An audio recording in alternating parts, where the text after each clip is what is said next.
Buenas tardes, apreciados alumnos. Hoy vamos a compartir con ustedes la lección número 20, que trata siempre dentro del proceso de ejecución y del juicio ejecutivo, desde el mandamiento de intimación de pago en adelante. Que no olvidemos nosotros que el mandamiento de intimación de pago y embargo es la primera resolución que debe adoptar el juez en un juicio ejecutivo.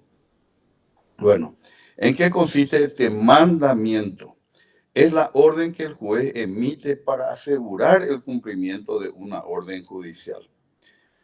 Ese mandamiento consta de dos tipos diferentes.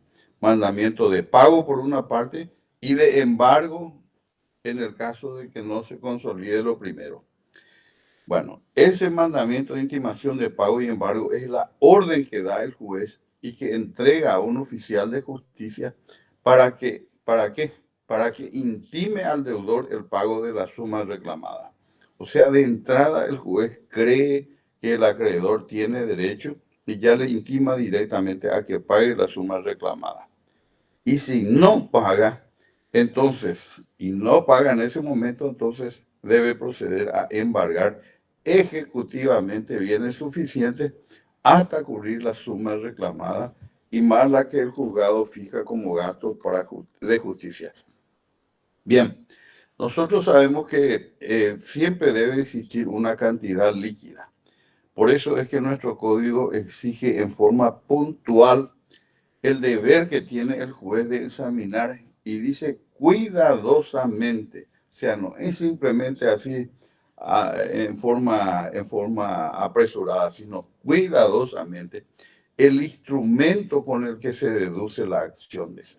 O sea, él tiene que verificar el contenido, el alcance y la eficacia que tiene ese título que funge de título de ejecutivo. Y si haya que ese título trae aparejada ejecución, entonces lo primero que hace el juez es librar un mandamiento de embargo, de intimación de pago y de embargo. Obviamente, ese mandamiento va a ser por una cantidad líquida que resulte de los intereses, del capital de los intereses y de las costas. Bueno, también, por supuesto, el juez debe examinar los presupuestos procesales como cualquier otro juicio, ¿verdad? Tiene que ver si es de su competencia, tiene que examinar si existe capacidad de las partes, si es una cuestión justiciable, etcétera. Bueno, ¿cuál es el carácter que tiene ese documento que emite el juez? El mandamiento y el acta, entonces, que labra el oficial de justicia en el acto del diligenciamiento, constituyen instrumento público.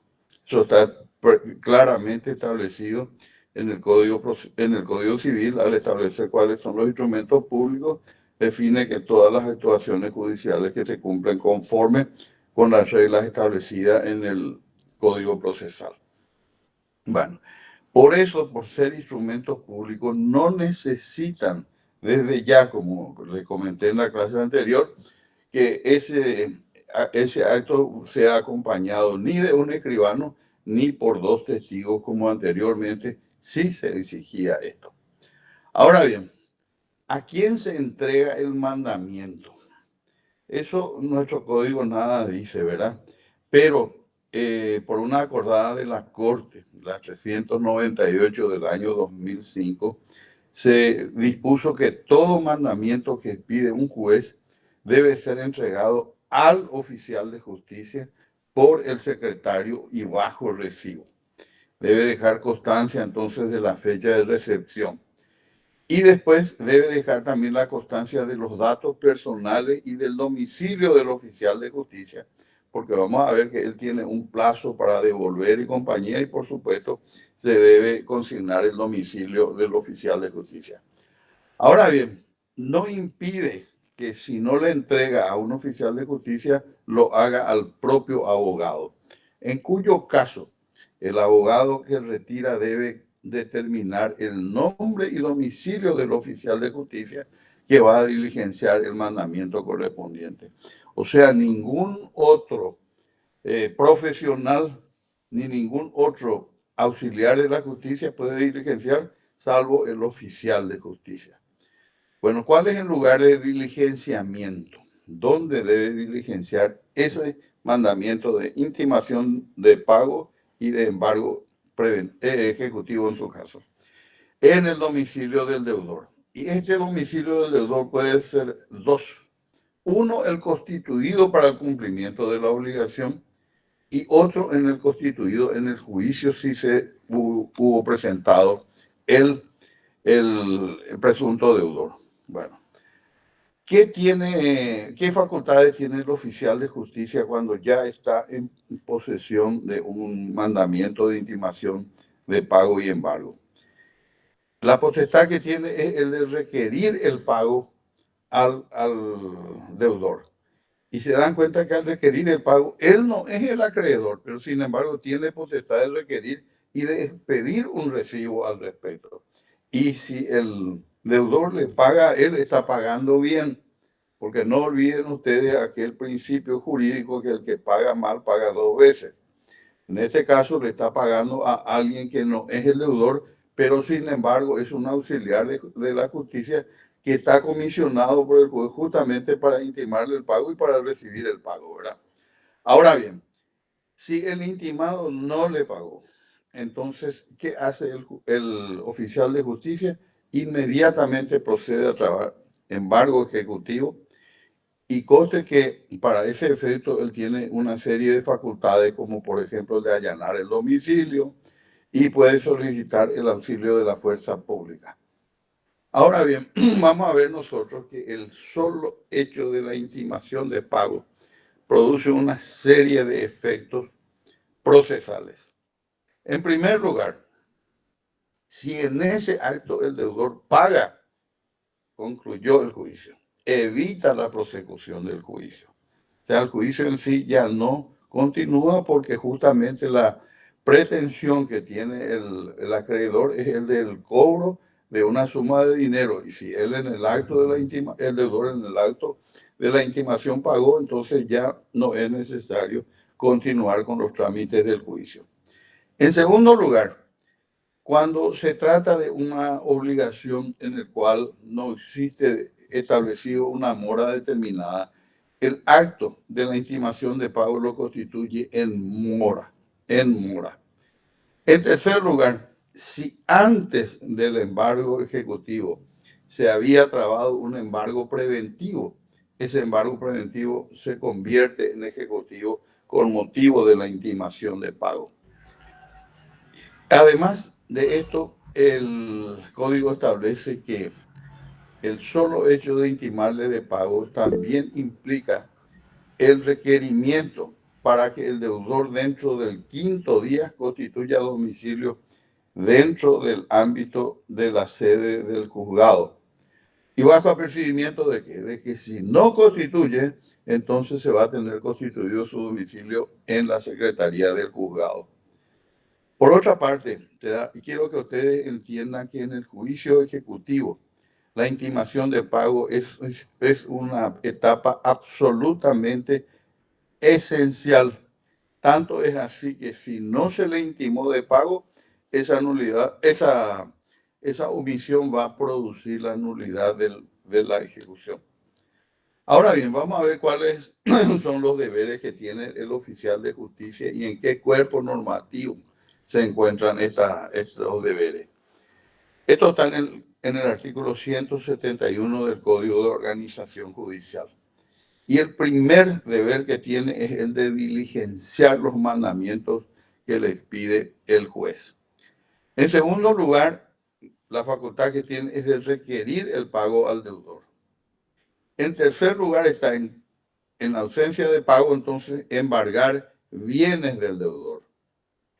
En cuarto lugar, dejar también al intimado una copia del mandamiento.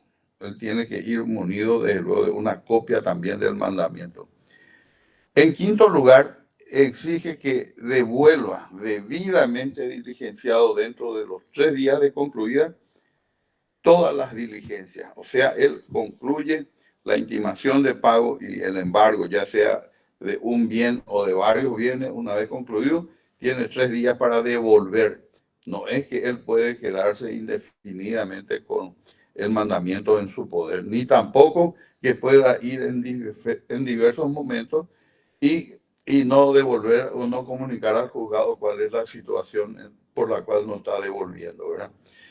Después el deber que tiene es también el de depositar en el mismo día en el Banco Nacional de Fomento la suma de dinero recibida. No olviden que al intimarle de pago, si el otro le pagó, entonces él tiene que ir a depositar en el Banco Nacional de Fomento.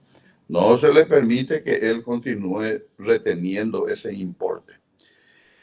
Por otra parte, si, por ejemplo, está procediendo al embargo de bienes muebles, entonces, él tiene la potestad y el deber de designar depositarios a personas de responsabilidad. ¿Por qué? Porque esa persona, que puede ser el propio deudor, no olviden de que además de propietario se convierte en depositario judicial de ese bien que está embargado. Después, otra de las potestades que tiene es el de comunicar a los registros públicos los embargos sobre bienes registrales.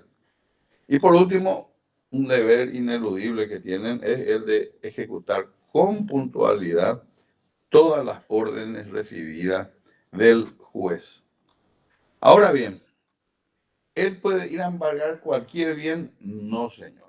Hay bienes que son inembargables y a esos vamos a estudiar en este momento. O sea que aunque el oficial de justicia vaya y trabe embargo sobre eso el juez hasta de oficio podría levantar cuando realmente está dentro de los bienes inembargables.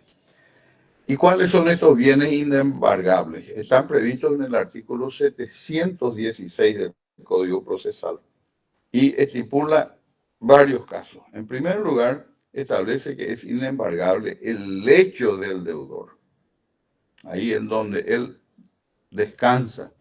Tampoco las ropas y muebles indispensables para el uso de su hogar. Incluso son inembargables los instrumentos necesarios para la profesión, arte u oficio del deudor. Nosotros los abogados, por ejemplo, si por ahí se nos reclama el pago de una suma de dinero y vienen a embargar, no nos podrían embargar nuestro escritorio, nuestra computadora, en fin, todos los elementos o instrumentos que son propios de nuestra profesión.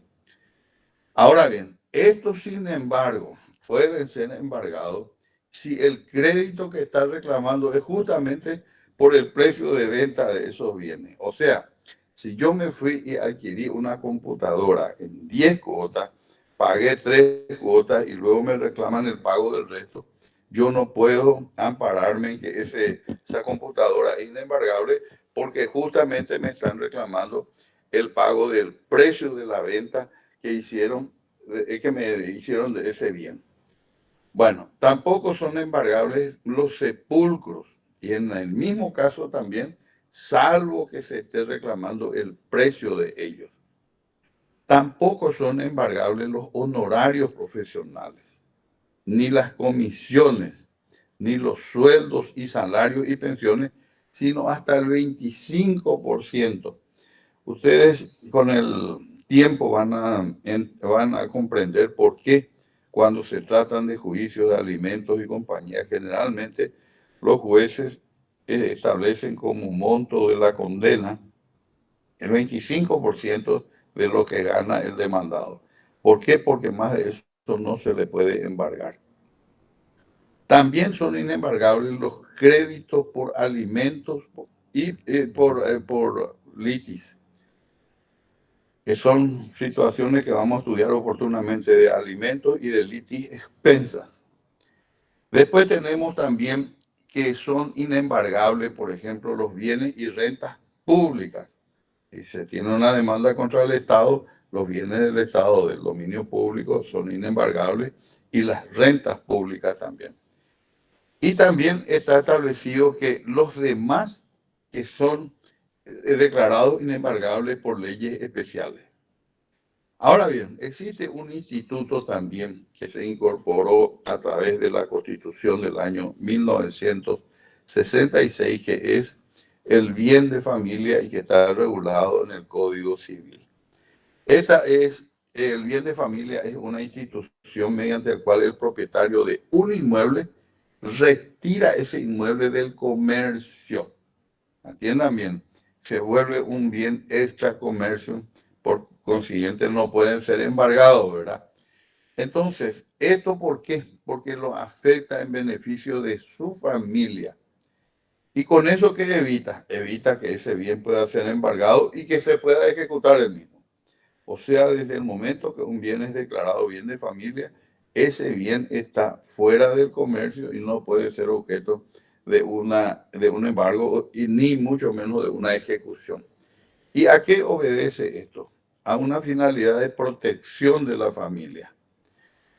Bien, nuestro Código Civil establecía en un principio, porque después fue derogado, fue modificado por la ley 2170 del año 2003, que el inmueble sobre el cual se puede constituir bien de familia tiene que ser de un valor que no exceda en su evaluación fiscal del importe, decía anteriormente, de 5.000 jornales mínimos legales y ahora es de 10.000 jornales mínimos legales a partir de 2003.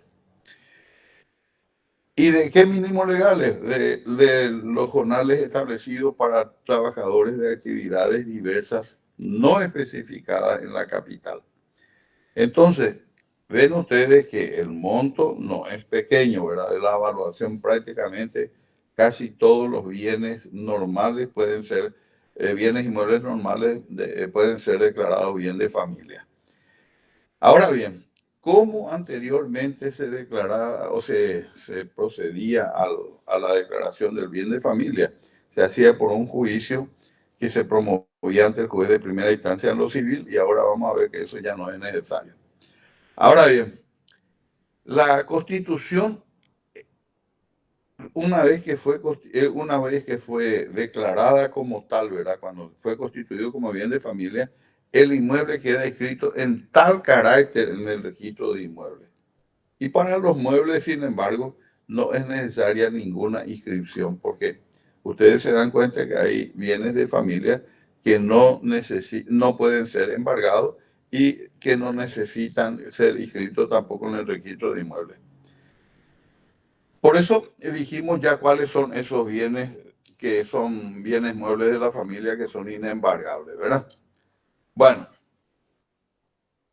¿cómo se realiza hoy la constitución del bien de familia sobre un inmueble? Y esto está establecido en la ley, en el Código Civil, que también fue modificado por la misma ley 2170 del año 2003, en el cual establece que el que desea constituir un bien de familia va a solicitar ese beneficio a la Dirección General del Registro Público. ¿Y qué es lo que hace? Ustedes saben que la Dirección General del Registro Público no es ningún órgano jurisdiccional, sino un órgano administrativo que, si bien es cierto, depende del Poder Judicial. Pero ahí es donde se solicita ahora, desde el 2003. Pero ¿qué debe acompañarse para eso? En primer lugar, el título de propiedad que acredite que ese inmueble es del dominio de la persona que está solicitando, ¿verdad? En segundo lugar, un certificado en el que conste la evaluación fiscal del inmueble. Esa evaluación tiene que ser expedida por el Servicio Nacional de Catastro. En tercer lugar, tiene que presentar su certificado de nacimiento o certificado de matrimonio para establecer la edad de los hijos menores de edad, etc. Ahora bien, para los propietarios no casados, a los que también se les permite ampararse en la institución del bien de familia, se le exigen una información sumaria que se produzca ante un juez de paz o el juez de la niñez y adolescencia, en su caso, y segundo lugar, un certificado de nacimiento de los hijos menores de edad. Esa información sumaria debe acreditar sencillamente que ellos viven, que son convivientes. Ahora bien, vamos a volver a lo normal y vamos a suponer que no nos encontramos ante un bien de familia, porque yo les aclaro, si alguna vez ustedes están por la parte ejecutante y el oficial de justicia va a embargar y traba embargo sobre bienes que son bienes de familia o bienes inembargables, ustedes mismos deben solicitar la desafectación o si no probablemente van a incurrir en alguna dificultad, ¿verdad? Porque van a hacerle pagar las costas a sus clientes. Ustedes tienen que pedir la desafectación de eso y tienen que evitar en lo sucesivo que ese oficial de justicia trabaje con ustedes, porque generalmente ellos a veces aprovechando que los abogados se inician recién en el ejercicio profesional, entonces van y conversan con el futuro embargado y le dice, te voy a embargar bienes inembargables, pero le cobra por eso una suma de dinero. Yo les digo, ustedes tienen que ser muy cuidadosos y deben advertirle al oficial de justicia que no trabe embargo sobre bienes inembargables. Bueno, ahora bien, sobre qué bienes entonces puede y cuál es el orden de la traba. Resulta que anteriormente el acreedor era el que decía trabarle embargo sobre esto y sobre esto. Eso cambió, señores, porque nuestro código procesal civil establece que el acreedor no puede exigir que el embargo recaiga sobre determinados bienes con perjuicio grave para el deudor, cuando éste tiene otros bienes disponibles. Por eso, esto está establecido para evitar que el embargo produzca daños innecesarios y perjuicios al ejecutado, ni tampoco para afectar distintos bienes si con uno de ellos ya es suficiente. Ustedes saben que algunos oficiales de justicia van a un establecimiento comercial y embargan el dinero que tienen en caja o embargan el dinero que tienen depositado en el banco, esa institución. Cuando que esa institución misma le puede decir, cuando viene a trabar el embargo, le puede decir, acá le presento título de propiedad y usted embargue, trabe el embargo sobre ese inmueble que cubre con creces a lo mejor el crédito que está reclamando. Entonces, es el propio deudor el que tiene que dar los bienes a embargo y no el ejecutante el que debe elegir sobre qué bienes va a trabar embargo. Ahora bien, puede que el oficial de justicia, al diligenciar el embargo, se encuentre con bienes muebles que pertenecen a empresas. En ese sentido, el código establece que ese embargo no debe impedir ni obstaculizar la marcha de los establecimientos industriales o comerciales. Tienen que seguir operando normalmente. Por eso no pueden retirarse del lugar donde se hallen ni distraerse del destino que tengan. Pero se puede nombrar a pedido del ejecutante un interventor que vigile la conservación. Quiero desde ya adelantarle que el interventor es un auxiliar, un delegado del juez que cumple una comisión en su carácter de operador de una medida cautelar que se puede decretar y que vamos a estudiar allá por la lección 29 aproximadamente.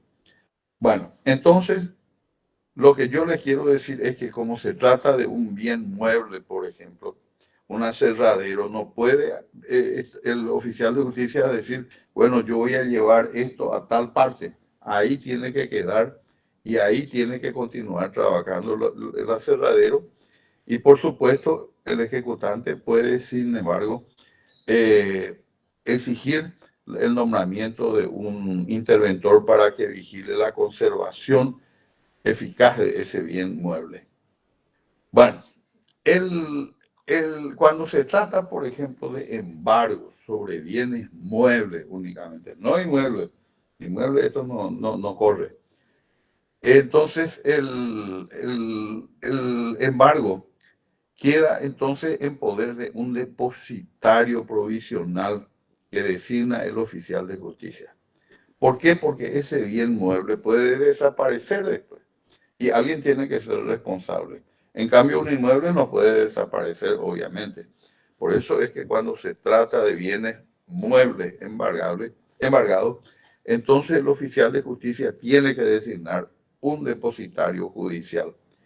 Pero ya el código le dice que debe ser, en primer lugar, el propio deudor, cuando los bienes están en su poder. Y también puede ser un tercero, cuando los bienes se encuentran a cargo de ese tercero. Y ustedes me dirán, ¿cómo es posible que viene mueble de alguien esté en poder de tercero? Y vean el caso de los bancos. Los bancos tienen en depósito, en cuenta corriente, cuyos titulares son los terceros, el banco tiene en su poder ese dinero. Entonces, en ese caso, el depositario es el propio banco y no el deudor. ¿Por qué? Porque esos bienes están en poder de ese tercero. Ahora bien, esos depositarios judiciales asumen responsabilidades que están reguladas en el código. ¿Y en qué sentido y cuál es la responsabilidad que tiene? Tiene la responsabilidad de poner a disposición del juez ese bien dentro del segundo día de haber sido intimado por el juzgado judicialmente. ¿Y qué sucede si fuese intimado y él no alega una justa causa para no entregar el bien? Entonces se debe remitir los antecedentes, según el Código Procesal, a la justicia penal. Y en realidad no es al juzgado penal al cual se remite ahora, sino al Ministerio Público. Ahora bien, si lo que se va a embargar no es mueble, sino inmueble, entonces para eso basta con la anotación de ese embargo en el registro. Pero lógicamente que previamente tuvo que hacerse la intimación de pago. No es que el oficial de justicia puede ir directamente a diligenciar el embargo y luego la intimación de pago. No, la intimación de pago es previa. Entonces, si el embargo se hace efectivo entonces sobre inmueble, basta con anotar ese embargo en el registro. Y decimos anotar y no inscribir, porque la anotación es un asiento registral no permanente, sino provisional. Por eso todas las medidas cautelares son anotaciones o que se hacen en el registro son anotaciones provisionales. Bueno, las inscripciones se hacen cuando ya son asientos registrales definitivos. Esos oficios ordenando la anotación del embargo, entonces deben librarse dentro del segundo día de librada la providencia que ordena ese embargo. Ahora bien, ¿qué sucede? ¿Qué sucede si con las costas cuando se paga y cuando no se paga? Y en fin, en las diversas situaciones. Bueno, según nuestro código, las costas se imponen al deudor aunque pague en el acto de la intimación. O sea que una vez que le intimó de pago y él pagó, lo mismo debe abonar también las costas. Pero si él paga antes de la intimación, lo mismo también va a ser a su cargo las costas. ¿Cuándo? Cuando él ya incurrió en mora. O en segundo lugar, cuando se está ejecutando documentos protestados. Y ustedes me dirán, ¿por qué el documento protestado?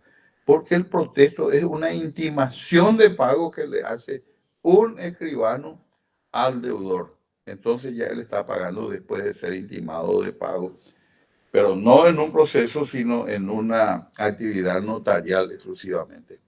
Ahora bien, en todos los demás casos en que se pague antes de la intimación de pago, entonces a él se le exime de las costas. Vamos a suponer que ustedes tienen una amistad con algún funcionario del juzgado y le avisan que se promovió una ejecución. Ustedes se pueden ir a pagar y no van a tener costas en contra. ¿Por qué? Porque están abonando antes de la intimación de pago. Ahora bien, una vez que ya se trabó todo eso, vamos a ver que vamos a pasar a una segunda etapa. Y quiero desde ya que ustedes claramente se den cuenta que en el juicio ejecutivo, una vez promovida la ejecución, no hay un traslado a la otra parte, sino que lo que el juez ordena es expedir un mandamiento de intimación de pago y de embargo, y se dan cuenta que todas las demás tareas las cumple el oficial de justicia. Y ahora vamos a pasar a otra etapa que es también absolutamente esencial y cuya omisión también produce la nulidad de la ejecución. Y es la citación para oponer excepciones. Ustedes si leen algunos textos antiguos van a escuchar la frase citarle de remate. Pero citarle de remate siempre equivalía a citarle para que o ponga excepciones o si no se va a rematar esos bienes embargados. Nuestro código, ya desde el siglo pasado, por supuesto, allá por 1980 y tanto, ¿verdad? Cambió esa denominación por la de citación para oponer excepciones, que es justamente para lo cual lo está intimando al ejecutado. Bueno, esa citación para oponer excepciones es un trámite irrenunciable del proceso ejecutivo. Y ahí, en ese momento recién, el demandado ejerce su derecho de defenderse. Se dan cuenta que el juez no le corrió traslado de la demanda ejecutiva, sino que le dijo, ¿te defiendes? ¿Podés defenderte ahora sí o no? Y él va a elegir entonces si va a defenderse o no, lógicamente si es que tiene algún argumento jurídico que ampare esa defensa. Bueno, ¿cuándo entonces el juez tiene que dictar esta resolución por la cual le cita al demandado o al ejecutado, porque es el nombre que recibe el demandado en la ejecución, Profesor, ejecutado? una pregunta, Sí, cómo no. me disculpa. Le escucho, al contrario, le escucho, señor. Un remate, ¿cuántas veces se puede levantar, doctor? Como un remate. Por ejemplo, una acción ejecutiva se embargó un bien Sí, mueble y sí, ya se llama al martillero para que sea rematado. sí. Se puede levantar cuántas veces No, no se levanta nunca eso. Mire, por parte del... se puede evitar, ¿verdad? El remate pagando. Incluso un minuto antes de que el rematador baje, usted puede pagar ahí el precio, ¿verdad? Pero Sí, lógicamente eso en la práctica va a ser difícil porque usted tiene que depositar ese importe en un banco y eso por la tarde normalmente no funciona. Todos los remates se llevan a cabo por mandato de la ley por la tarde y en la secretaría del juzgado. Pero mire, yo no quiero que se apresure porque vamos a llegar nosotros a estudiar la parte, porque esta es una lección aún bastante amplia, que vamos a ver nosotros que si lo embargado de dinero no hay remate, ¿verdad? Embargo de dinero, que es lo que se pretende obtener en una ejecución, ¿para que vamos a rematar el propio dinero, ¿verdad? No hay remate. Ahora, únicamente habrá remate cuando lo embargado es bienes muebles o inmuebles o cualquier otro bien patrimonial. Entonces, incluso algunos bienes patrimoniales que no son dinero, también no está regulado en nuestro sistema, como por ejemplo las acciones, cuando se pretende realizar unas acciones, no está previsto en nuestro sistema. Y usted, no sé, me parece una ridiculez que un rematador público remate unas acciones, por ejemplo. En otros países estos se liquidan, o sea, se realizan por medio de la bolsa de valores. Pero en nuestro medio no está regulado eso, lamentablemente. Pero le digo, vamos a llegar a eso, a ese momento. No quiero todavía adelantarles, pero vamos a llegar a ese momento. En la Cuando materia, ¿Cómo? perdón, profesor, en la materia pasada se dijo que las acciones de una SA se embargan, se Claro que se pueden embargan. embargar porque están ocultas en esos 3 días previos a la Asamblea General Ordinaria. Entonces, eso pues se deposita en la empresa y ahí No, están. eso es para una asamblea nomás. Pero yo le digo, las acciones se pueden embargar, pero ¿cómo se convierten en dinero? Porque eso es lo que se tiene que convertir en dinero. Lo único que no necesita embargar usted es el dinero cuando embargó. Si usted embargó ya suma de dinero, no necesita recurrir al procedimiento del embargo. Y eso vamos a llegar oportunamente a hablar de todo esto, ¿verdad? Pero sí va a necesitar el remate cuando lo embargado es inmueble o es mueble. Pero usted me puede decir, ¿para qué va a rematar una acción? Una acción no es un bien inmueble ni mueble especial, sino un título representativo de un capital, ¿verdad? Entonces, eso en otros países, cuando se embargan, en vez de rematar, se lo lleva a la bolsa de valores o se permite también que el ejecutado haga una oferta para adjudicarse por tal o cual valor.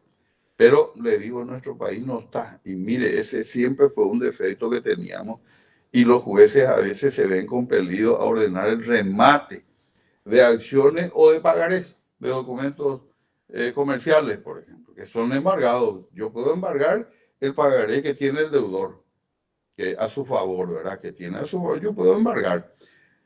Pero eso no puedo ir a rematar, ¿verdad? Son situaciones que no están previstas en nuestra legislación, pero que sí se puede hacer. Pero a la compañera le quiero anticipar que si se llevó a cabo un remate de un bien inmueble, de un bien, ya el rematador bajó el martillo, ya le vendió a Juan Pérez. Le estoy anticipando algo que vamos a estudiar oportunamente. Ya le vendió a Juan Pérez. Mientras no pague el saldo del precio Juan Pérez, porque él tiene que pagar solo el 10% ahí en el acto de remate, el deudor puede liberar ese inmueble, pagando todos los gastos del remate y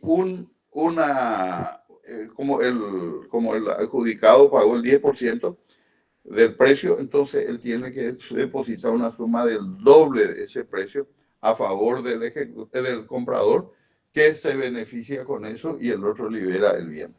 En la Argentina, Eso, en la eso es lo que le Argentina, quería preguntar, bueno, doctor. Así me sucedió a mí. se puede hacer, se puede hacer. Y eso está previsto para los bienes inmuebles, pero yo personalmente considero que si es viable para el inmueble, ¿por qué no va a ser también para bienes muebles registrables como automotores y compañía?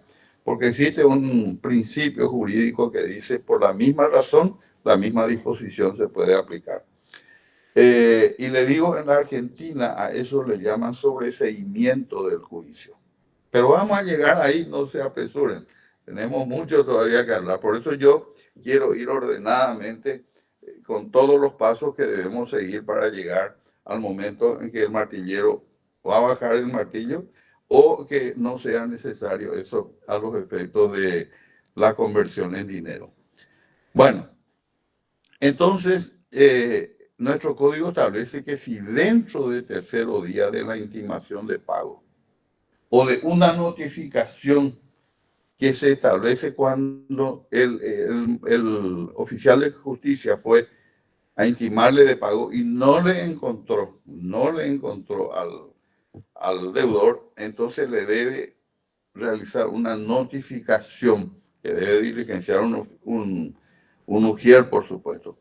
Si dentro del tercero día, desde la intimación de pago hecha directamente con el deudor, o de la notificación que se le hizo a él, entonces, si dentro de esos 3 días el ejecutado no pagó el capital y los intereses, entonces ahí el juez va a ordenar entonces la citación para oponer. Mejor dicho, si él paga, entonces le va a exonerar de todo y directamente va a hacer la liquidación. ¿Por qué? Porque él vino y pagó dentro de los 3 días de intimado, porque no, es que directamente la intimación ya hace que tenga que citarle para oponer excepción, sino que tiene otra vez un plazo de 3 días que la ley le da para venir a depositar esa suma de dinero que él no tenía en ese momento. O esos 3 días también después de la notificación que se le hace cuando no se le encontró en el momento de la intimación.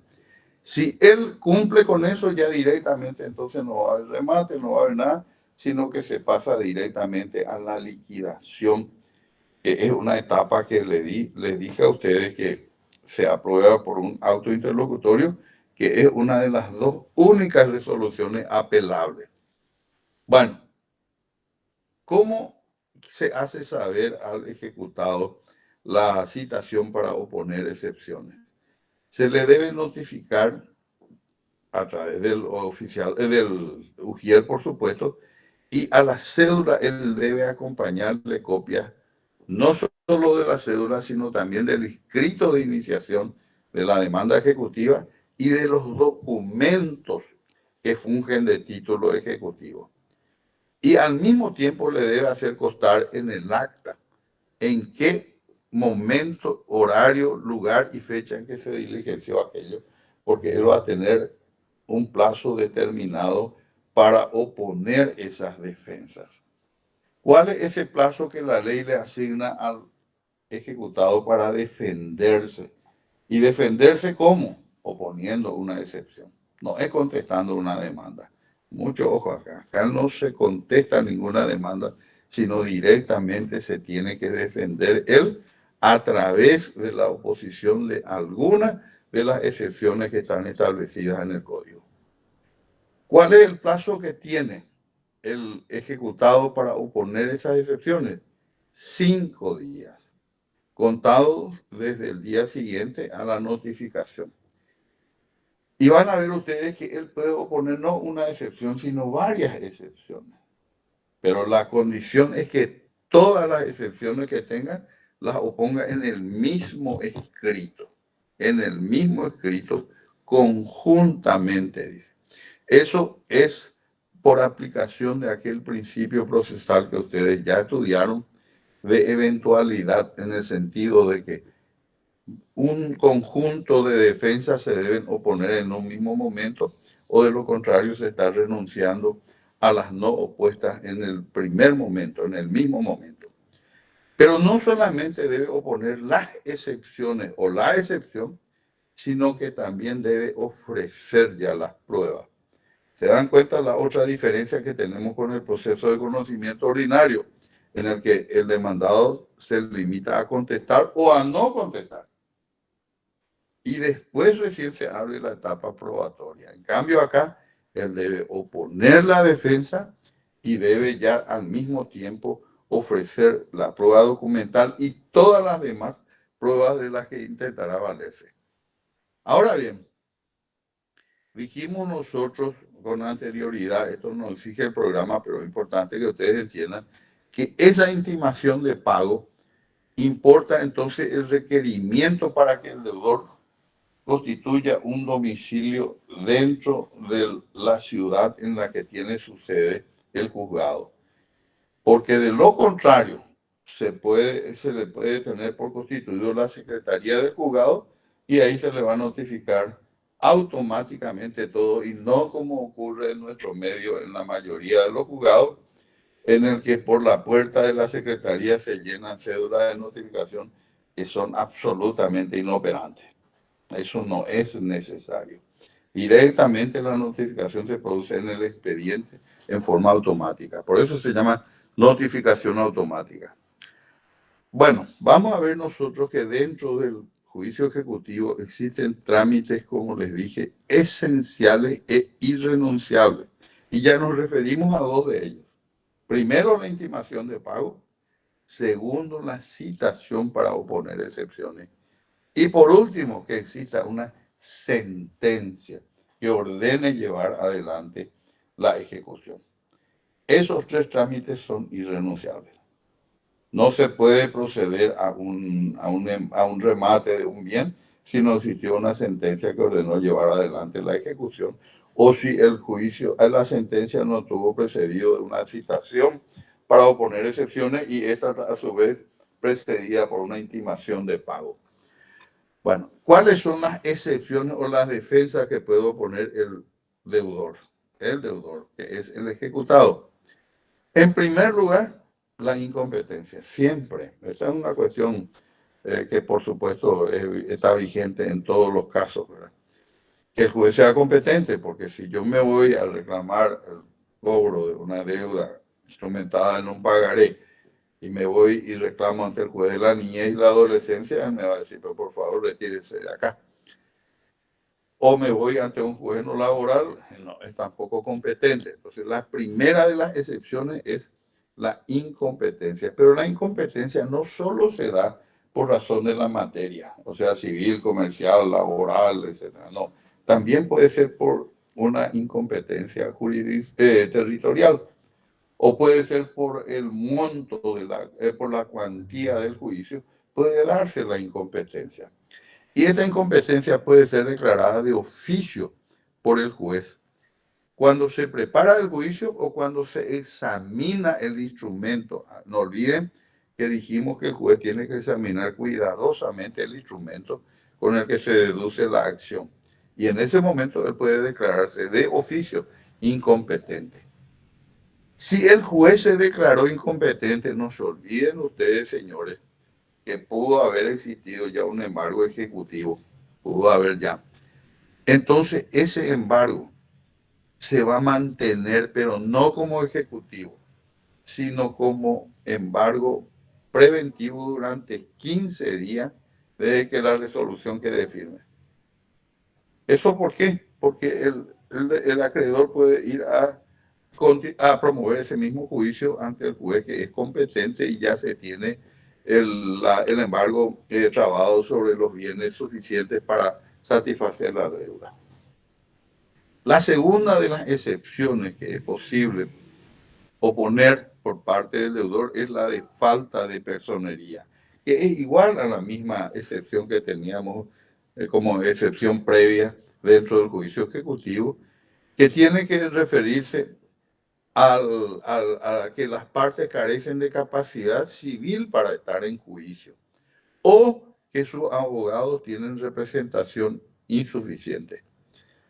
Tenemos nosotros cuando carecen de capacidad civil, cuando es una persona física, no tiene aún la edad o es un incapaz, declarado incapaz, ¿verdad? Y cuando se trata de una persona jurídica, por ejemplo, cuando la persona que otorgó el poder, entonces carece de esa potestad para otorgar un poder a un abogado. Y la insuficiencia del mandato se da cuando el poder que se le otorgó al apoderado que viene a promover la ejecución no es suficiente. Por ejemplo, yo le otorgo a un abogado un poder para realizar un juicio de mensura. Solo para eso le doy. Y él con eso promueve una ejecución contra alguien. Ese poder es insuficiente. Entonces se puede promover esa excepción. También se puede oponer como excepción la litispendencia. Pero la litispendencia está establecida que debe ser la existencia de otro juicio ejecutivo. Sin embargo, hay una demanda ordinaria que se llama pago por consignación, que es una de las excepciones que procede como litispendencia. ¿Y cuál es el pago por consignación? Yo puedo deberle a uno de ustedes una suma de dinero y me voy a pagarle y ustedes se niegan a recibirme porque me quieren demandar. Entonces yo tengo la vía de poder demandarle a usted por pago por consignación. Y si yo ya le demandé a usted por pago por consignación y usted después me promueve una ejecución, yo voy a poder oponer esta excepción como litispendencia, porque en realidad el interés que se debate en ambos es exactamente el mismo. En la ejecución, el ejecutante pretende cobrar. Y en el pago por consignación, el ejecutado paga, ya pagó. Porque ustedes saben que ese se inicia abriendo una cuenta en la cual se deposita el importe. No es que se promete el pago, sino se paga efectivamente. Ahora bien, para que esta demanda de pago por consignación proceda, no es que él puede ser intimado de pago y después se va y promueve una ejecución, no, un juicio de pago por consignación. Para que proceda es necesario que esa demanda ordinaria haya sido notificada al ejecutante con anterioridad a la intimación.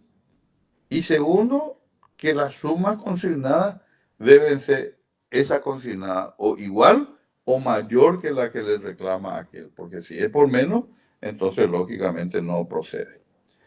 Ahora bien, ¿qué efecto va a producir esta demanda de pago por consignación? Va a suspender el progreso del juicio ejecutivo hasta que el juez dicte resolución en ese juicio ordinario. Bueno, otras excepciones, y acá sí ya entramos en una excepción que sí es propia del juicio ejecutivo, propia del juicio ejecutivo hipotecario, de todos estos juicios, y justamente es una de las más importantes, ¿verdad? Que es la excepción de falsedad o excepción de inhabilidad de título. Son dos excepciones que están reguladas en un mismo inciso. ¿En qué consiste la excepción de falsedad? En la falsedad extrínseca del título, o sea, en lo que está a simple vista captable. Por ejemplo, ¿cuál sería un caso? Que el título ejecutivo contenga una firma falsa. No es mi firma. No es mi firma la que está apareciendo en el título ejecutivo. O, por ejemplo, que en el título se haya introducido una adulteración material. Por ejemplo, presenta un pagaré que dice que yo deberé pagarle la suma de 10.000 guaraníes y él adultera el signo monetario y pone dólares. Lógicamente hay una adulteración material y eso se constata a simple vista, o por lo menos a través de peritos. Pero para ese efecto es necesario negar la deuda y la autenticidad también del documento. La excepción de inhabilidad de título, que es tal vez la más propia del juicio ejecutivo, se refiere a las condiciones indispensables que debe reunir ese título para que tenga fuerza ejecutiva. ¿Y cómo se da? Cuando el título es inhábil. Primero, si no es de aquellos mencionados en el artículo 448, 449 y en la ley de bancos, por ejemplo. Son documentos diferentes a esos. También procede cuando el título no contiene una obligación exigible de dar cantidad líquida de dinero. ¿Eso qué significa? Significa que no venció el plazo o que está sometida a una condición aún no cumplida. También procede cuando el ejecutante, el supuesto acreedor, no es el titular del crédito, según ese título, según el documento, porque si el documento está expedido al portador, entonces el que presenta ese es titular, el que porta ese documento. También procede cuando el ejecutado no es el deudor. Les voy a poner un ejemplo. Yo me llamo Carlos González. Ustedes saben que son nombres. Carlos es difícil de encontrar en el Paraguay y González también. Imagínense que ustedes promuevan una ejecución contra Carlos González. Mi finado padre se llama Carlos González. Mi hijo también. Mi nieto también. Entonces ¿qué yo puedo hacer si ustedes me demandan solo como Carlos González? Le digo a mi nieto, mi hijo, presentate vos ahí y decir que vos no sos deudor. Esa firma no es tuya. Yo recibí esta notificación y yo no le debo nada. Entonces él niega ser el deudor de aquel que está reclamando. Por eso es importante siempre individualizar perfectamente a la persona demandada en el sentido de establecer el nombre completo y, si es posible, el número de cédula de identidad.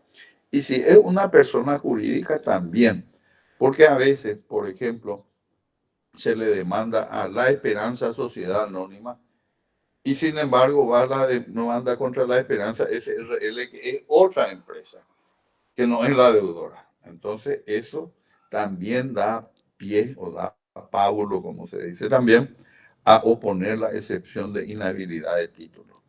Pero no basta con encontrarse en una de esas situaciones, sino que el que opone esa excepción debe desconocer la deuda, salvo que el motivo por el cual está planteando aún no sea exigible.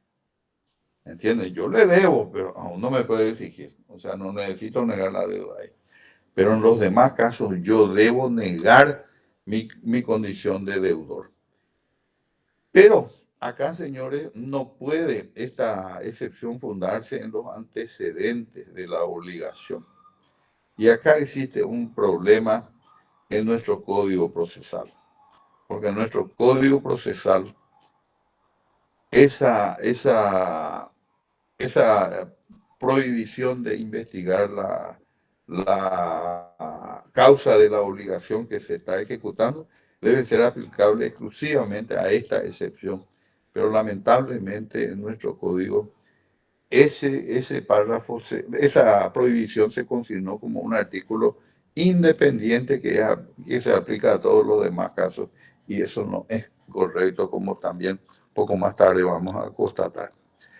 Yo le puedo decir que en nuestro país el Código Civil el Código Procesal Civil establece algo que no establece el Código Procesal Argentino, que es su fuente, y que tampoco establecía el anteproyecto Mendoza, que es el autor del anteproyecto de nuestro Código Procesal Civil vigente. En la Argentina, atiendan bien, en la Argentina, al regular la parte yo estoy hablando del Código Procesal Civil y Comercial de la Nación, ahí al regular la excepción de falsedad o inhabilidad de título, establece que no puede discutirse la legitimidad de la causa en esa excepción, en esas excepciones. En el proyecto de Mendoza dice que en esas excepciones de falsedad o inhabilidad no puede discutirse la legitimidad de la causa. Pero en nuestro país no se incluyó esa prohibición en estas excepciones, sino en un artículo específico que dice, el 465, que dice de la causa de la obligación, y dice no podrá investigarse la causa de la obligación en el juicio ejecutivo. No dice solo en las excepciones de falsedad y de inhabilidad de título, que es justamente el lugar en donde debiera encontrarse esa disposición. Bueno, otra de las excepciones que se puede oponer al juicio ejecutivo es la excepción de prescripción. Cuando transcurrieron los plazos que la legislación de fondo supedita para el ejercicio de la acción. Entonces, ustedes ven que en la obligación, el Código Civil estipula los plazos de prescripción, y si se promovió la ejecución después de transcurrido eso, ustedes tienen que aguardar que se les cite a oponer excepciones, y ellos ponen la excepción de prescripción, y si realmente ya transcurrió ese plazo, ustedes van a ser liberados del pago de eso y va a ser rechazada la ejecución y va a tener que pagar las costas del ejecutante. Otra de las excepciones es la de pago. Ustedes no olviden que el pago no es solamente una entrega de dinero. Pago es el cumplimiento de la prestación debida. Pero en este caso, como es dinero lo que se está pretendiendo y lo que se está reclamando, entonces este pago debe ser documentado en un instrumento, dice. Y acá entramos en ciertas disquisiciones porque ustedes saben que la tecnología avanzó tanto en nuestro medio que hoy por hoy no es posible, no solo es posible demostrar el pago con un documento así, sino que con una herramienta tecnológica, ¿verdad? Bueno, pero nuestro código exige que el pago sea documentado. Y esa herramienta tecnológica debe entenderse como que produce un documento que va a venir por vía de informe o lo que fuere, pero va a demostrar de que se cumplió con la deuda asumida, ¿verdad? Sin embargo, nuestro código ni nuestro programa está elaborado en la época en que la tecnología no estaba aún avanzada y estableció que el recibo es el medio más idóneo para acreditar el pago. Pero ese recibo está subordinado también a que designe el valor, la especie de la deuda pagada, el nombre del deudor y la imputación a la deuda. ¿Por qué? Porque yo puedo comprar, por ejemplo, una computadora en 10 cuotas y el vendedor me da un recibo por la primera cuota y luego no pago las otras y me demanda y yo presento eso como recibo de pago. Ahí en el recibo va a decir que es la primera cuota y ellos me están reclamando la segunda y tercera. De manera que ese recibo no va a ser suficiente por más que emane del propio deudor. Y ustedes saben que en nuestro medio, hasta hace poco tiempo, 20, 30 años atrás, siempre se exigía únicamente el recibo emanado del deudor como único medio de pago. Y recuerdo un caso en que una empresa panameña había demandado a una empresa paraguaya por cobro de la suma de $2 millones. Eso se promovió en Ciudad del Este.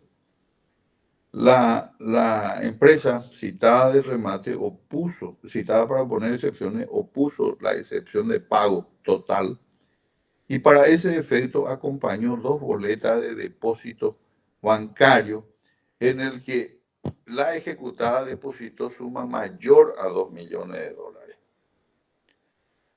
La parte ejecutante decía, sí, esos son pagos porque teníamos luego relaciones comerciales, pero en realidad no corresponden a la deuda. No, es cuestión de decir así nomás, ¿verdad? Porque no, es tampoco, porque ellos decían que únicamente con un recibo se podía aprobar.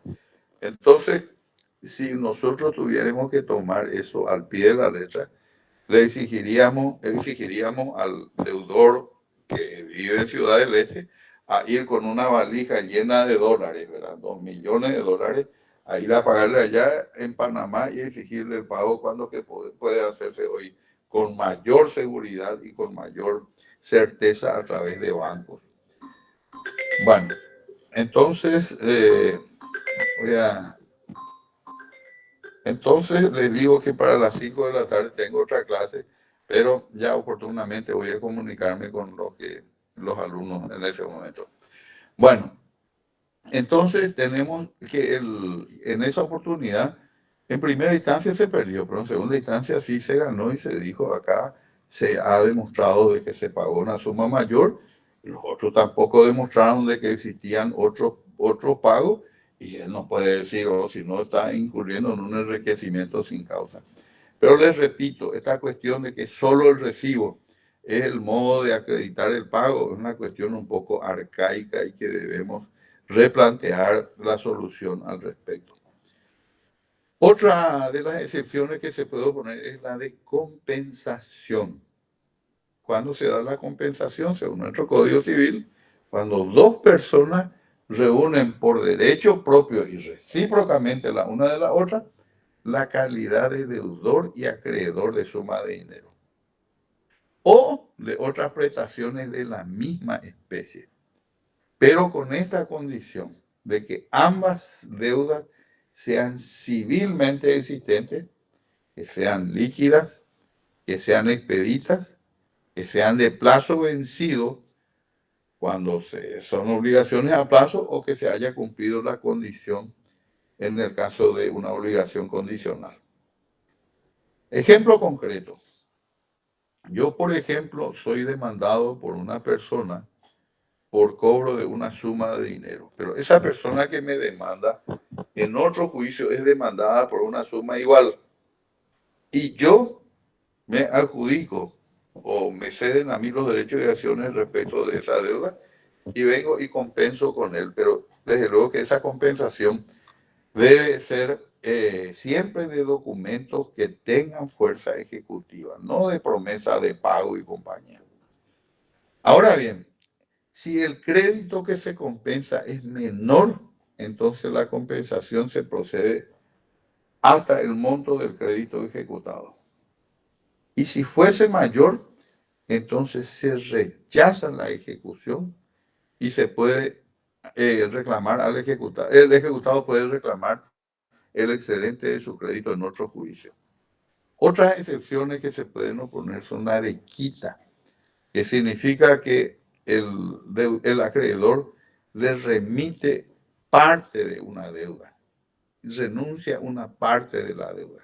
O sea, el deudor me estaba debiendo a mí 500.000 guaraníes y yo le remito una quita de 100.000, la deuda será de 400 nomás. Pero no es cuestión de decir, él me prometió verbalmente en presencia de los alumnos. No, documental. Tiene que ser un documento, ese sí un documento emanado del acreedor. La otra excepción es la de espera. ¿En qué consiste esta excepción de espera? La excepción de espera se da. Yo le pido ahora al doctor Joel que me sustituya por un minuto porque tengo una persona que viene a mi oficina en este momento. Puede ser, doctor. O me esperan ustedes 2 o 3 minutos y conversan entre ustedes, ¿eh? ¿Está bien? Adelante, doctor, adelante.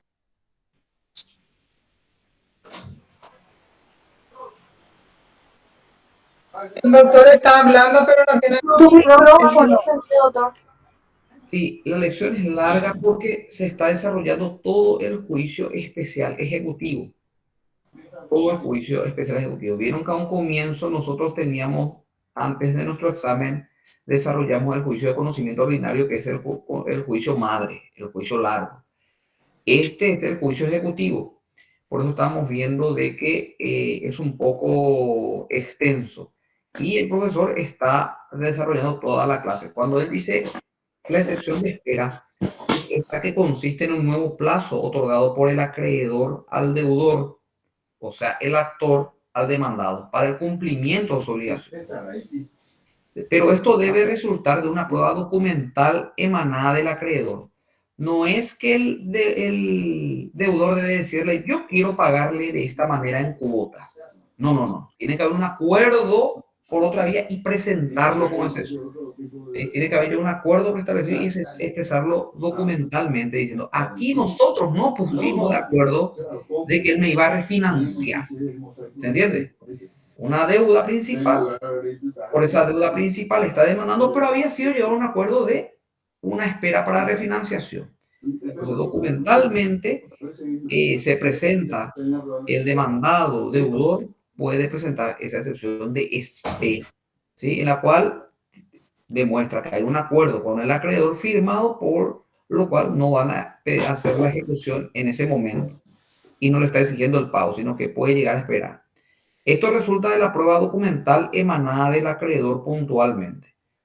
Profesor, nos quedamos en la revisión. Bueno, yo les quiero informar, señores, que acabo de pagar una deuda también. Vino un acreedor a exigirme, le pagué y vuelvo con ustedes, ¿verdad?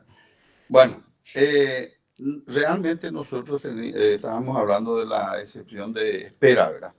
En virtud del cual el acreedor le dice, bueno, esa deuda que vence el 30 de diciembre, yo te doy una espera para que me pague el 20 de marzo del año siguiente. O sea que si yo le promuevo la ejecución antes del 20 de marzo, porque el título decía diciembre, entonces él me puede oponer la excepción de espera. Pero esa excepción de espera también debe probarse con un documento que emana del acreedor. No es cuestión de decir, a mí en presencia de todos los alumnos cuya declaración testimonial ofrezco, el doctor González me dijo que esa deuda me iba a exigir recién en el mes de marzo del año siguiente. No, señores. Tiene que ser un documento emanado del deudor en el cual específicamente se consigne que esa deuda será exigible recién en tal fecha. Después tenemos también como excepción la remisión de la deuda, que puede ser de toda la deuda o de parte de la deuda. Tenemos también como excepción la novación, que se conforma cuando una obligación se extingue y se sustituye por otra obligación. Entonces puede ocurrir que yo le esté reclamando la deuda por una obligación que ya fue extinguida, pero fue sustituida por otra y yo no le puedo promover respecto de la primera, sino de la segunda, ¿verdad? Ahora bien, tenemos también como excepción la excepción de transacción, que ustedes saben que las partes pueden llegar a un acuerdo y ese acuerdo se presenta ahí, que tiene que ser por escrito, por supuesto, y que pudo haber sido antes de la promoción del juicio, pero que no obstante el ejecutante promovió la ejecución. Después tenemos también la excepción de cosa juzgada, que en la cual ustedes no olviden que debe concurrir la triple identidad. Por eso puede tratarse de otro juicio de carácter ordinario, pero juicio concluido. No olviden que la clase anterior habíamos dicho que el titular de un título ejecutivo puede promover una demanda ordinaria de cobro de guaraní. Él tiene la opción. Entonces, si después vuelve y propone un juicio ejecutivo, entonces el demandado puede oponer la excepción de cosa juzgada que operó en un juicio ordinario de cobro de guaraníes. Por último, tenemos también regulado la excepción de nulidad. Y vemos nosotros que esta excepción también se puede oponer en el juicio ejecutivo. Dijimos que estas excepciones se oponen en el plazo de 5 días y que deben ser opuestas y acompañarse y ofrecerse toda la prueba, ¿verdad? Ahora, ¿cuándo procede la excepción de nulidad? En dos casos. En primer lugar, cuando no se observaron las prescripciones para la intimación de pago y para la citación a poner excepciones. Si eso no se observó, entonces es posible oponer esta excepción. Pero, mucho ojo, se debe depositar la suma fijada en el mandamiento o de lo contrario se debe oponer otras excepciones, no solo eso. Y en segundo lugar, cuando no se cumplieron las normas para la preparación de la vía ejecutiva. Y también ahí en ese caso se debe desconocer la obligación, se debe negar la autenticidad de la firma, el carácter del locatario cuando se está reclamando una deuda por cobro de alquileres o desconocer el cumplimiento de la condición. Entonces en esos casos se puede poner la excepción de nulidad, que no es igual a las otras excepciones, porque ustedes verán que la nulidad lo que va a hacer probablemente es retrogradar simplemente el juicio. Ahora bien, vamos a suponer que ya el ejecutado fue y opuso las excepciones. El juez tiene dos opciones. La primera opción que tiene es rechazar in limine esa excepción. ¿Cuándo puede rechazar? Cuando las excepciones opuestas no están autorizadas por ley o cuando no se opuso en forma clara y concreta, o también cuando se opuso después de vencer el plazo de 5 días. Cuando el juez procede de esa manera, entonces él, además de rechazar in limine, dicta inmediatamente en ese mismo acto la sentencia que ordena llevar adelante la ejecución, o sea, la sentencia de remate.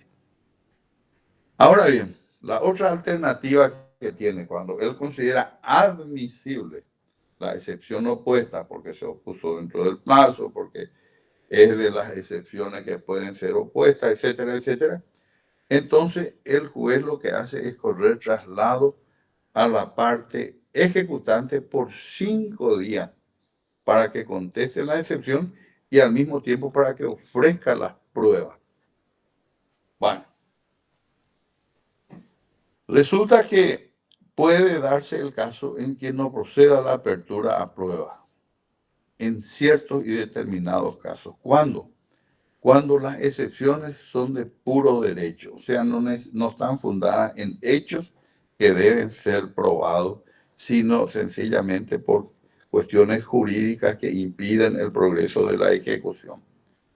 En segundo lugar, no hace falta abrir la prueba cuando se fundan exclusivamente en las constancias del expediente.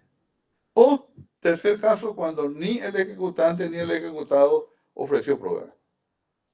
Lógicamente, todos tenían que ofrecer su prueba al oponer la excepción o al contestar, y si ninguno de los dos hicieron, pues el juez no tiene por qué abrir la prueba. El juez, entonces, en esos casos, está en condiciones de dictar la sentencia dentro de los 10 días de contestado el traslado o de vencido el plazo para hacerlo.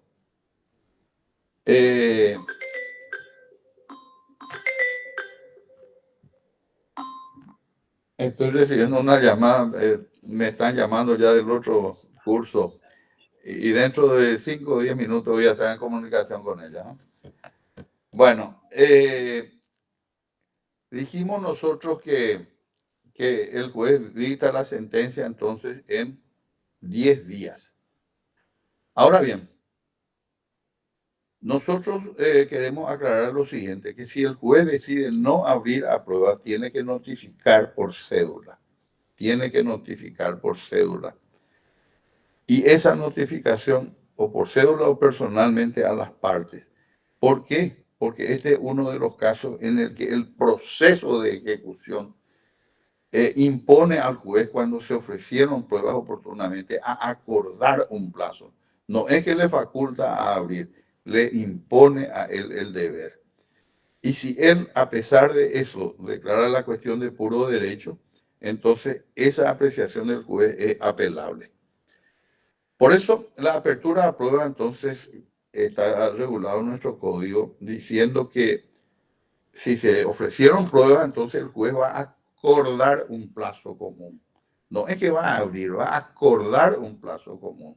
No le dice podrá acordar, sino que acordará un plazo. Es imperativa la redacción. Entonces, lógicamente, él fija el plazo de prueba, ¿verdad? ¿Y quién es el que debe probar? En el caso de la excepción, es el ejecutado el que, sobre el cual recae la carga de la prueba. Y él tiene que probar los hechos en que funden las excepciones. Ese plazo de prueba abierto en el juicio ejecutivo no puede exceder de 15 días.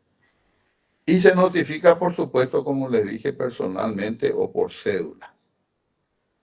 Ahora bien, cuando ya se produjeron las pruebas, el expediente se va a poner en secretaría de manifiesto por 2 días para que las partes puedan realizar una de estas dos operaciones. Ordenar disponer que las pruebas agregadas se hayan hecho de todas ellas, que no se haya omitido alguna. Y si se omitió, que se agreguen. Y segundo, también para diligenciar pruebas que no se practicaron por causa no imputable. No olviden que esto da la posibilidad de que el oferente pueda solicitar la suspensión del plazo procesal siguiente. Ahora bien, vamos a suponer que ya todo el plazo de pruebas transcurrió, todas las partes están de acuerdo, entonces el juez tiene un plazo de 10 días, una vez vencido el plazo o que se puso en secretaría el expediente a disposición de la parte, tiene que dictar la sentencia. Y en esa sentencia debe resolver o la nulidad del procedimiento, en cuyo caso puede retrogradar aquello, ¿verdad? En segundo lugar, el rechazo de la ejecución cuando hace lugar a la excepción. Y el tercero, si rechaza la excepción o si no se opuso a la excepción, ordena llevar adelante la ejecución, ya sea en todo o en parte. Y ahí vamos a ver que la sentencia que se dicta tiene una estructura diferente según si se opusieron excepciones o si no se opusieron excepciones. Si se opuso excepciones, tiene que ser una sentencia muy parecida a la que se emite en el juicio ordinario, pero con una diferencia que no requiere resultandos, pero sí debe contener los fundamentos por los cuales se emite la resolución.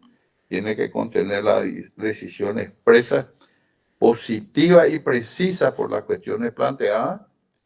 Y por último, el pronunciamiento sobre costas y la regulación de honorarios del abogado. Ahora, si no opuso excepciones o si opuso después del plazo que tenía para hacerlo, entonces no se requiere ni siquiera fundamentación. Basta con decir que no se opuso la excepción y que transcurrió el plazo o que la excepción fue opuesta después de transcurrido el plazo, entonces el juez ordena llevar adelante la ejecución en todo o en parte, indicando la cantidad que corresponde pagarse al ejecutante. Bueno, ahora bien, ustedes no olviden que en el juicio de conocimiento ordinario, cuando se trata de una demanda de cobro de guaraníes, por ejemplo, el juez, o una indemnización de daño y perjuicio, el juez condena a pagar y le dice dentro de tal plazo. pero en el juicio ejecutivo el juez no tiene por qué decir dentro de tal plazo que debe pagar. ¿Por qué esto? Porque la sentencia no necesita fijar plazo, porque el plazo es de cumplimiento inmediato. Otra cuestión importante que considerar en este caso, vamos a hablar en la próxima lección porque realmente llegó la hora de esta y vamos a completar en la próxima clase y también en cuya oportunidad vamos a dar creo que 2 lecciones más. Bueno, yo me despido de ustedes, les dejo en la grata compañía del doctor Melgarejo y en la próxima clase, porque tengo clase ahora, como les digo, en técnica notarial, entonces en la próxima clase ustedes me podrán hacer las preguntas que quieran. Está, profesor, quedamos en buenas plazo. tardes. Muchas gracias, profe. Buenas Buenas tardes. Gracias, profe. Hasta luego. Gracias, profe. Gracias, Suerte. doctor. Muy amable. Gracias, profe. Viene a las Hasta 15 luego, horas. doctor. Muchas ¿Sí? gracias. Que descansen, que estén bien. Gracias, profesor, igualmente.